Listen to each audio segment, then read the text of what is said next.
Il y a quelques mois, il y a eu une très intéressante exposition qui a eu lieu à l'hôtel de ville de Viviers. Il s'agissait de documents inédits qui ont été retrouvés sur l'histoire de Lafarge. Donc aujourd'hui, eh bien, je vais vous parler de l'ancienne cité ouvrière, la Cité Blanche.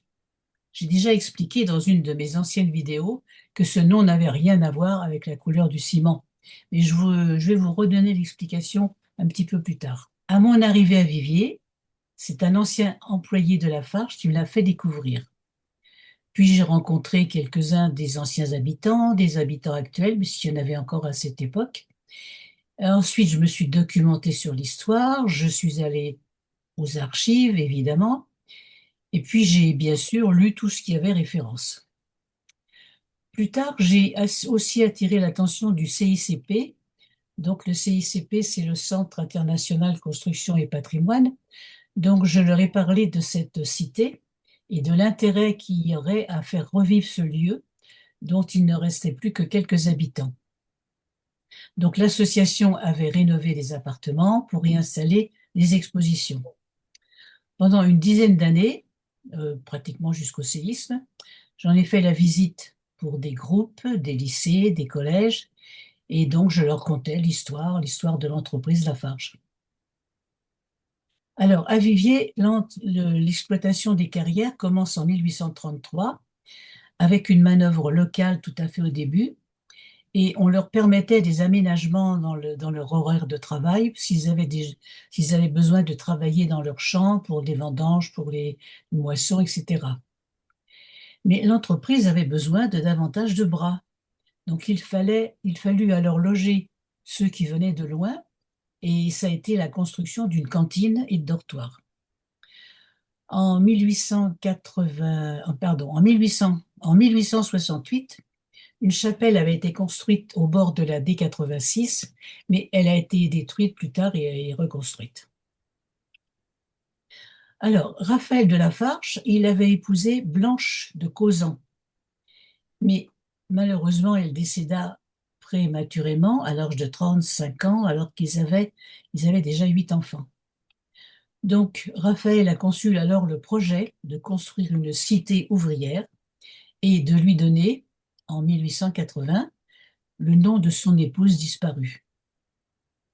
Alors, à l'origine, la cité comportait 30 logements et mesurait 190 mètres de long. Elle n'a pas changé de toute façon, hein. Et il y avait des contremaîtres qui bénéficiaient d'un étage supplémentaire. Pour les besoins des nouveaux occupants, il a fallu construire des boutiques, boulangeries, boucheries, coopératives.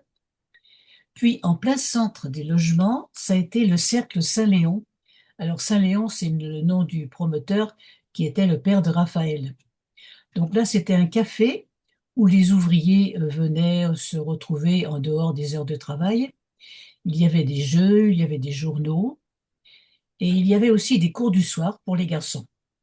Alors, pour les filles, on avait pensé plutôt les former dans une école ménagère. On ne pensait pas qu'elles avaient besoin d'études. Voilà. À partir de 1882, donc deux écoles ont été créées, une pour les garçons, qui était tenue par des frères, et une pour les filles, qui était dirigée par des religieuses trinitaires. À partir de 1890, donc les femmes ont pu être employées à la sacherie. Donc la sacherie, c'était l'endroit où il y avait les sacs qui revenaient, qui étaient déchirés parce ils étaient consignés. Donc ils revenaient déchirés et on pouvait les faire raccommoder à la sacherie. Donc c'était un petit complément supplémentaire pour le ménage. Alors l'entreprise se développant toujours, avait toujours besoin d'autres ouvriers. Donc il a été décidé en 1913 de construire une seconde cité de 3 étages face à la première, et les petits jardins qui s'y trouvaient à l'origine, ils ont été déplacés à ce moment-là au bord du Rhône.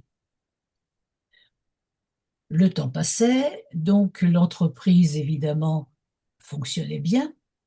L'exploitation avait besoin de toujours plus d'ouvriers. Et vers 1920, à cause du fascisme en Italie, il y avait beaucoup de jeunes hommes qui cherchaient du travail, mais donc qui venaient en France. Donc au début, ils ont été logés au bord de la route, dans la maison que l'on nomma la maison des Italiens et qui se trouvait proche d'un lavoir. Ensuite, à partir de 1922, une nouvelle chapelle a été construite à la cité, à laquelle était attaché un prêtre pour la pratique du culte, donc les messes, catéchismes, toutes les cérémonies religieuses, les communions surtout, très important, le patronage, enfin voilà. Les loisirs n'étaient pas oubliés, puisqu'il y a eu des équipes de foot qui se sont déplacées un petit peu partout pour faire des matchs, pour se faire reconnaître. C'était aussi porté le fanion aussi de Lafarge. Il y avait la fanfare qui animait toutes les fêtes locales. Il y avait des courses cyclistes, il y avait des fêtes scolaires, donc il y avait toute une animation. Alors, à cette époque, le monde du travail ne connaissait pas la formation professionnelle, ni les règles de sécurité, si bien que, évidemment, les accidents étaient nombreux. Mais pas seulement à Lafarge, que ce soit au chemin de fer du Teil, que ce soit dans toutes les entreprises, il y avait des accidents nombreux à cause de ce manque de formation professionnelle. Alors, un hôpital a été créé où des religieuses trinitaires et puis un médecin chirurgien au besoin étaient employés. Alors, pendant la guerre de 14-18, l'entreprise a mis l'hôpital à disposition pour les blessés qui venaient du front. Alors, en fait, c'est à la fin du 19e siècle que débuta le paternalisme. Le paternalisme, c'est-à-dire que c'est le patron qui se sent un peu comme le père de ses ouvriers et qui veut veiller à leur bien-être. Donc, ça va être l'apparition des lois sociales pour aider les ouvriers de l'entreprise, alors qu'en France n'existaient pas encore toutes les lois sociales que l'on connaît maintenant. Alors, c'est Lafarge qui a été un promoteur, mais bien entendu, il y a d'autres patrons de cette époque qui ont été également des précurseurs justement dans ce paternalisme. Alors, par exemple, il y a une caisse d'épargne qui avait été instaurée dès 1873, donc assez tôt, avec 4,5% d'intérêt, alors que partout ailleurs, l'intérêt était seulement de 3,5%. Et puis en 1878, il y a eu une caisse de secours donc qui assurait les soins, qui assurait les médicaments en cas de maladie ou en cas d'accident. Enfin, en 1899, fonctionna une caisse de retraite, ainsi qu'un système de pension pour les veuves et les orphelins, malheureusement. À partir de 1950, donc c'est la mécanisation qui exige beaucoup moins d'ouvriers et petit à petit, l'effectif de la cité va diminuer. Et ceux qui partaient eh bien, bénéficiaient d'un prêt sans intérêt pour pouvoir se faire construire une maison. Alors c'est vrai que cette cité, c'était une ville dans la ville, et les habitants se sont nommés eux-mêmes des Lafargeois. Alors, bien entendu, il n'y avait pas tout comme dans une ville, mais les habitants avaient l'habitude d'avoir tout sur place, et donc, d'après tous les récits que j'ai entendus, il régnait plutôt une bonne entente dans ce lieu. On s'entraidait, on se rendait des services. Et c'est vrai que beaucoup de personnes avec qui j'ai parlé, beaucoup m'en ont parlé avec nostalgie. Alors, à une certaine époque, donc j'avais attiré l'attention du CICP sur sur cette cité. Donc la cité y a rénové 4 anciens appartements, monté des expositions et a fait des manifestations et des fêtes à plusieurs reprises. Puis, le séisme a tout bouleversé.